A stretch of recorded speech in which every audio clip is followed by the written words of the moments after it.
বিশ্বকাপ 2 দিন আগে শুরু হলো। ব্রাজিল ফ্যানদের জন্য মূলত বিশ্বকাপ শুরু হচ্ছে আজকে থেকে, বিকজ আজ রাত 4টায় মরক্কোর বিপক্ষে মাঠে নামার মধ্য দিয়ে ব্রাজিল তাদের বিশ্বকাপ যাত্রা শুরু করতে যাচ্ছে। এবং এই ম্যাচটা নিয়ে আমরা সুপার এক্সাইটেড হয়ে বসে আছি। কেন আমরা এত বেশি এক্সাইটেড? তার প্রথম কারণ হলো বিশ্বকাপের ম্যাচ, এক্সাইটেড হইতে হবে। দ্বিতীয় যে কারণ সেটা হলো যে ব্রাজিল গ্রুপ পর্যায়ে যে 3টা ম্যাচ ফেস করবে তার ভিতরে সব থেকে কঠিন প্রতিপক্ষ মনে করা হচ্ছে মরক্কোকে। এবং মরক্কো গত 5-6 বছর ধরে যেভাবে ধারাবাহিক পারফর্ম করতেছে তাতে তাদেরকে সমীহ না করে কোনো উপায় নাই। সুতরাং এই ম্যাচটার ফলাফল কিন্তু ডিসাইড করে দিতে পারে ব্রাজিল গ্রুপ চ্যাম্পিয়ন হইতে পারবে কি পারবে না। এই জন্য আমাদের এই ম্যাচটাতে অনেক বেশি ফোকাস রাখতে হইতেছে। তৃতীয়ত যে কারণ, যেটা আমার কাছে সব থেকে গুরুত্বপূর্ণ মনে হয়, সেটা হলো যে ব্রাজিল গত 2-3 বছর ধরে কিন্তু খুবই অধারাবাহিক। ইভেন কার্লো আনচেলত্তি আসার পরেও উনি টিম কম্বিনেশন ঠিক করার মতো যথেষ্ট সময় পান নাই। ওনার পরীক্ষা নিরীক্ষা করে পসিবল যে বেস্ট স্কোয়াড সেটা গঠন করার চেষ্টা করতে হয়েছে। 12টা ম্যাচে আপনি কতটুকু বা কি করতে পারেন। সুতরাং Brazil as a team perform করতে পারবে কিনা, এইটা হলো দেখার সব থেকে গুরুত্বপূর্ণ অংশ হয়ে উঠতেছে। কজ ওই যে একটা কথা আছে, সকালের সূর্য দেখে বোঝা যায়। তো ব্রাজিল যদি এরকম একটা টাফ ম্যাচে ভালো পারফর্ম করতে পারে, অ্যাজ এ টিম খেলতে পারে, তার পাশাপাশি আপনি দেখেন আমাদের ভিনিসিয়াস বলুন, রাফিনিয়া বলুন, কুনহা বলুন, সবার উপরে আলাদা একটা প্রেশার আছে। আমাদের নেইমার নাই, তাদেরকে ওই নেইমারের অভাবটা পূরণ করার একটা যে প্রেশার, সেইটাও বহন করতে হবে এই ম্যাচটাতে। সো আপনি যদি সবকিছু মিলান দেখবেন যে অনেক কিছু নিয়ে কনসার্ন হওয়ার মতো একটা ম্যাচ এইটা। সুতরাং এই ম্যাচ নিয়ে আমাদের ডেফিনেটলি অনেক বেশি এক্সাইটমেন্ট কাজ করবে, এতে কোনো সন্দেহ নাই। তো এই ম্যাচটা নিয়ে যদি আমরা কথাবার্তা বলার ট্রাই করি, শুরুতে যদি বলি ব্রাজিলের পসিবল 11, 3 দিন আমরা একই 11 দেখলাম প্র্যাকটিস করছে। সুতরাং বলাই যেতে পারে যে এই একাদশ নিয়ে আমরা মাঠে নামবো। সেই একাদশটা হইতে যাইতেছে গোলকিপার হিসেবে অ্যালিসন বেকার, 2টা সিবি পজিশনে মার্কুনিস এবং মাগালেস, 2টা ফুল ব্যাক পজিশনে আলেক্সান্দ্রো এবং দানিলো। মিডফিল্ডে আমরা দেখতেছি 3জন, ব্রুনো গিমেরেস, ক্যাসিমিরো এবং লুকাস পাকেতা। অ্যাটাকিং জোনে বা ফ্রন্ট জোনে আমরা দেখতেছি 3জন, সেটা হলো ম্যাথুইস কুনিয়া, ভিনিসিয়াস এবং রাফিনিয়া। এই এলিভেনটা আপনার কাছে মনে হইতে পারে যে 4-3-3 ফরমেশনে খেলতেছে, কারো কাছে মনে হইতে পারে যে 4-4-2, আবার কখনো কখনো দেখবেন যে এটা 4-2-4 এরকম একটা শেপ ধারণ করতেছে। বেসিক্যালি এই ফরমেশনটা থাকবে 4-2-3-1 এরকম একটা ধাঁচে, যাতে করে আমরা খুব দ্রুত ট্রানজিশন ঘটাইতে পারি। যখন আমরা প্রোগ্রেস করব বা অ্যাটাকিং জোনের দিকে যাওয়ার ট্রাই করব, তখন দেখবেন যে আমাদের 4-2-4 শেপ দাঁড়ায় গেছে। আবার যখন আমরা বল হারাবো খুব দ্রুত দেখবেন যে আমরা 4-5-1 এরকম সিচুয়েশনেও দাঁড়াইতে পারি, 4-4-2তেও দাঁড়াইতে পারি। কার্লো আনচেলত্তি 4-4-2টাকে মেনশন করছে। সো 4-4-2 এরকম একটা শেপে থাকার সম্ভাবনা বেশি। সো এই ম্যাচটাতে ব্রাজিলের অ্যাপ্রোচ বোঝার আগে আমাদেরকে একটু বুঝতে হবে যে মরক্কো আমাদেরকে কোন অ্যাপ্রোচে ফেস করতে যাইতেছে বা কোন চ্যালেঞ্জগুলো আমাদেরকে দিতে পারে। প্রথমত আমার কাছে মনে হয় মরক্কো এমন একটা দল যারা কুইক ট্রানজিশনাল ফুটবল খেলতে পছন্দ করে। এখন এরকম কুইক ট্রানজিশনাল ফুটবল যারা খেলে তাদের বিপক্ষে খেললে আপনার অসুবিধাও আছে, সুবিধাও আছে। অসুবিধাটা কোন জায়গায়? অসুবিধা হলো আপনার কাছে মনে হবে যে এভরিথিং আন্ডার কন্ট্রোল, আপনার কাছে বল বেশি, আপনি খুব সুন্দর গোছানো ফুটবল খেলতেছেন।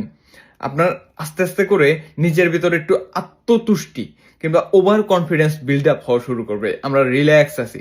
তো আপনি এইরকম যখন রিল্যাক্স সিচুয়েশন তৈরি করবেন, তখনই দেখবেন কোনো এক জায়গাতে আপনি মিস্টেক করছেন এবং ওইখান থেকে কুইক কাউন্টারে মানে ট্রানজিশনাল একটা অ্যাপ্রোচ নেবে যেখান থেকে আপনি গোল খাই ফেলছেন। আপনি কিছু বুঝে ওঠার আগে আপনার অপোনেন্ট আপনার বিপক্ষে গোল দিয়ে দিচ্ছে, এইটা কিন্তু খুবই কনসার্নের জায়গা। আবার সুবিধা কোন জায়গাতে আছে? যখন একটা দল খুব দ্রুত ট্রানজিশন করতে চায়, অ্যাটাকে চলে গেছে, আপনি যদি বলটাকে রিকভারি করতে পারেন, ওই দলটার খুব দ্রুতই আবার ডিফেন্সিভ অ্যাপ্রোচটাই আসতে হয় এবং ওই টাইমটাতে তারা পুরোপুরি এলোমেলো থাকে। তাদের ডিফেন্সিভ সলিডিটি হারায় যায়, তাদের মিডফিল্ডার যে বল হয় সেটা ভেঙে যায়। সুতরাং তখন যদি আপনি প্রপারলি একটা ভালো কাউন্টার অ্যাটাক বিল্ড আপ করে ফেলতে পারেন, আপনি ডেফিনেটলি গোল পাবেন।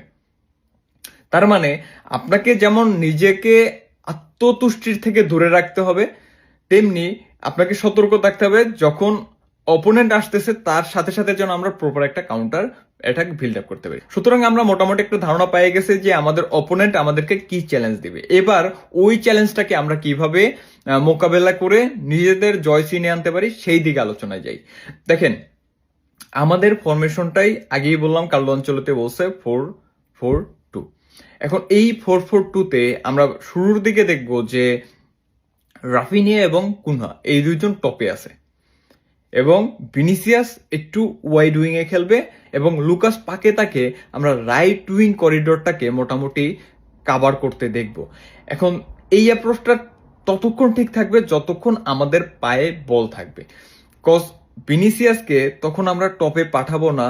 ভিনিসিয়াস ওই উইং করিডোরটাকে অন ভি অন সিচুয়েশন গুলাকে ডিল করতে খুব পছন্দ করে, তাকে আমরা ওই করিডোরটা পুরোপুরি ছেড়ে দেব। এবং আমার কাছে মনে হয় ডগলাস সান্তোসকে স্টার্ট না করানোর বড় একটা কারণ হলো ভিনিসিয়াস ওই লেফট উইং করিডোরটাকে পুরোপুরি একা হ্যান্ডেল করতে চায়। ও ওইখানে কোনো ধরনের ডিস্টার্ব ফিল করতে চায় না, কেউ এসে ওর জায়গাতে ভাগাভাগি করুক, এই জিনিসটা পছন্দ করে না। যার কারণে আমরা আলেক্সান্দ্রোকে খেলাইতেছি যে নিচে খেলবে, যার কাজটা ডিফেন্সিভ থাকবে বেশি, অফেন্সিভ খুব কম, এবং ওই অফেন্সিভ কাজটা ভিনিসিয়াসই করবে। আবার আমরা যখন বলটা হারাই ফেলবো তখন কিন্তু আমরা ভিনিসিয়াসকে অনেক বেশি প্রেস করতে দেখবো না, কজ আগেই বললাম ও অফেন্সিভ জোনটাকেই দেখবে। তখন আমাদেরকে ম্যাথিউস কুনহাকে নিচে নামায় আনতে হবে এবং ভিনিসিয়াস জুনিয়র টপে চলে যাবে। তখন আমরা মোটামুটি ভিনিসিয়াসকে একজন প্রপার নাম্বার 9-এর মতো করে দেখবো, কিন্তু আমরা রাফিনাকে সবসময় কিন্তু একজন প্রপার 9 বা ওই টপে দেখবো না, কজ রাফিনিয়ার যে একটা স্ট্রং জোন হলো ও প্রেস করতে খুব পছন্দ করে, খুব ভালো প্রেস করতে পারে, সুতরাং ওর কাছ থেকে আমরা প্রেসিংটা করাবো। তার মানে আমরা যদি বল হারাই তাহলে আমাদের যে দুইজন টপে আছে তারাই বেসিক্যালি অনেক বেশি ট্র্যাক ব্যাক করার ট্রাই করবে।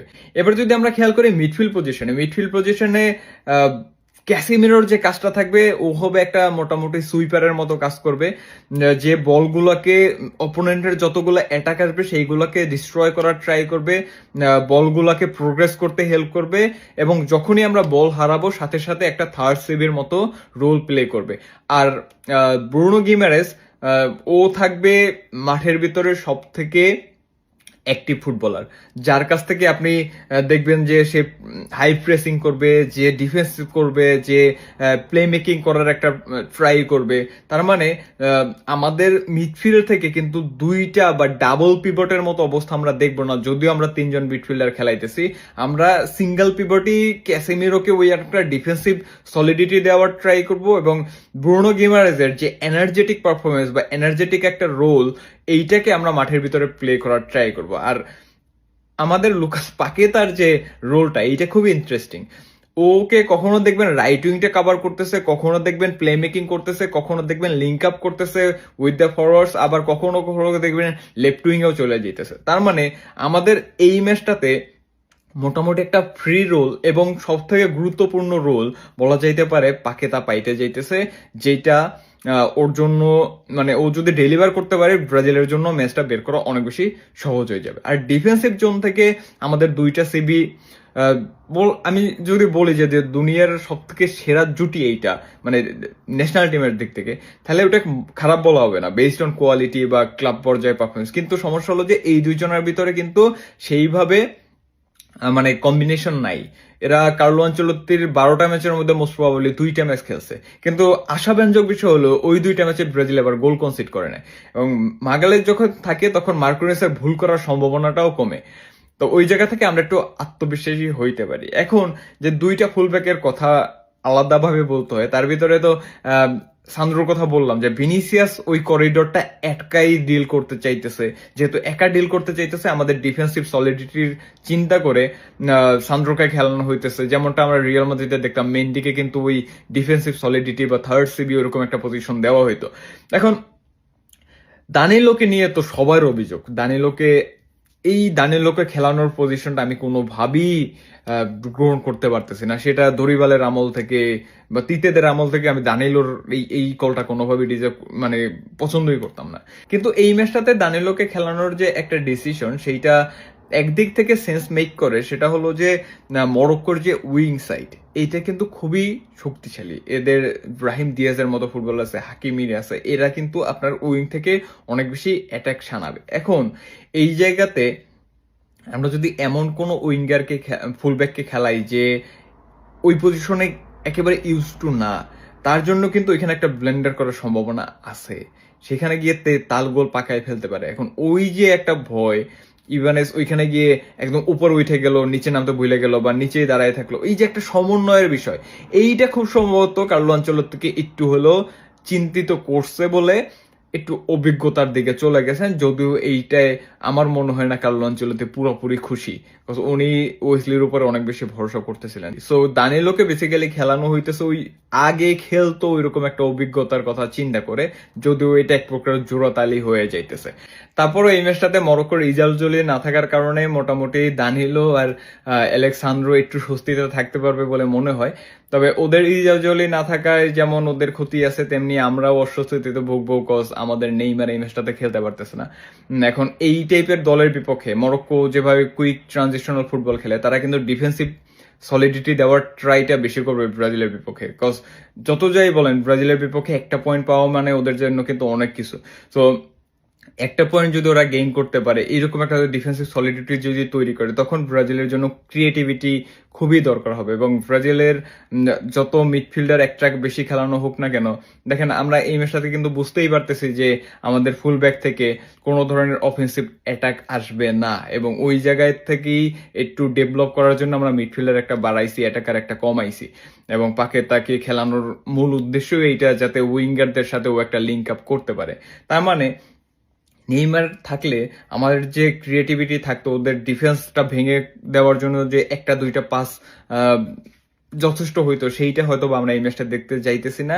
কিন্তু এই ম্যাচ যদি আপনি জিততে চান, দেখেন আমাদের প্রত্যেকটা প্লেয়ারেরই দায়িত্ব আছে। আপনি বলতে পারবেন না যে এই প্লেয়ারটার দায়িত্ব একটু কম, ওই প্লেয়ারটার একটু দায়িত্ব বেশি। আপনি আশা করতে পারেন যে ভিনিসিয়াস ম্যাচ বের করে দেবে, কিন্তু ভিনিসিয়াসকে ম্যাচ বের করতে হলে বাকি 10 জনকে ভিনিসিয়াসকে হেল্প করতে হবে। রাফিনহার ক্ষেত্রে ওই একই কথা। মিডফিল্ডে আপনার সঠিক একটা অ্যাপ্রোচ থাকতে হবে, আপনাদের পারফরমেন্সটার বা কম্বিনেশনটা ঠিক থাকতে হবে। তার মানে একটা দলীয় পারফরমেন্স ব্যতীত এই ম্যাচটা আমরা কোনোভাবেই বের করতে পারবো না। এবং ব্রাজিল কিন্তু ওই জায়গাতে গিয়েই সব থেকে বড় হোঁচটটা খাইতেছে বারবার, যে আমাদের টিম কম্বিনেশন বিল্ড আপ হইতেছে না। তার মানে আমাদের এই ম্যাচটাতে অনেক চ্যালেঞ্জ ওয়েট করতেছে, এবং কার্লো আনচেলত্তির জাদু অবশ্যই এই ম্যাচটাতে লাগবে। উনি টেকটিক্যাল কি পরিবর্তন করতেছে, আমরা আগের দুইটা ম্যাচেই দেখছি যে সেকেন্ড হাফে আমাদের খেলার অ্যাপ্রোচ চেঞ্জ হয়েছে, অপোনেন্টকে রিড করার ট্রাই করছে, আমরা দ্রুত গোল বেট করতে পারছি। তো আমরা যদি ফার্স্ট হাফে গোল বেট করতে না পারি, বা আল্লাহ না করুক আমরা যদি পিছিয়ে থাকি, সেক্ষেত্রে আমাদের সেকেন্ড হাফে সুইচগুলা বা সাব যেগুলো করতে হবে, সেইগুলা কার্লো আনচেলত্তির খুব সূক্ষ্মভাবে করতে হবে, যেটা উনি রিয়াল মাদ্রিদে অগণিতবার করছে, উনি এসি মিলান এগুলো করতে করতে অভ্যস্ত। আশা করি ব্রাজিলেও সেটা করে মরক্কোর বিপক্ষে একটা ভালো জয় অন্তত আমাদেরকে উপহার দিতে পারবেন। That's it. ব্রাজিলের জন্য রইল শুভকামনা। সবাই ভালো থাকবেন, সুস্থ থাকবেন। আল্লাহ হাফেজ।